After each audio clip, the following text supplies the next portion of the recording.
Alors la deuxième méthode, elle est plus simple. Il suffit simplement de se souvenir qu'une fonction affine, c'est une droite. Donc si j'ai besoin de tracer une droite, j'ai simplement besoin de 2 points.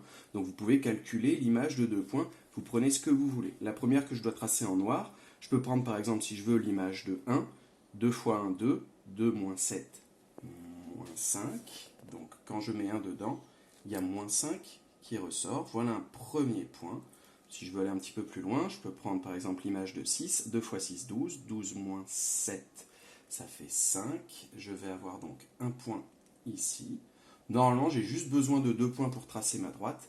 Donc, il n'y a plus qu'à relier ces 2 points-là. Vous pouvez faire la même chose avec les autres. Vous allez avoir le même résultat que la première méthode. Simplement là, vous devez faire plus de calculs.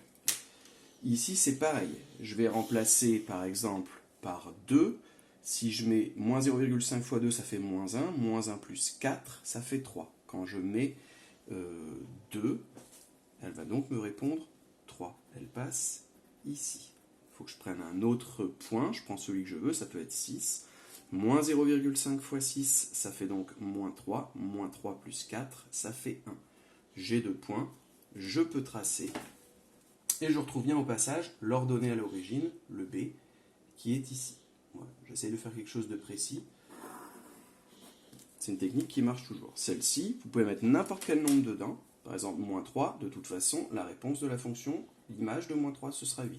Si vous mettez 7 dedans, l'image de 7, ce sera 8 aussi. C'est une fonction constante. Donc là, on retrouve le fait qu'en mettant 2 points et qu'en plaçant sa règle, on a bien une droite horizontale. Enfin, une fonction linéaire. Alors, on voit bien que c'est une machine à diviser par 3. Donc là, on va être rusé. On va prendre des choses qui se divisent facilement par 3. Par exemple, si je mets 3 dedans, 3 divisé par 3, ça fait 1.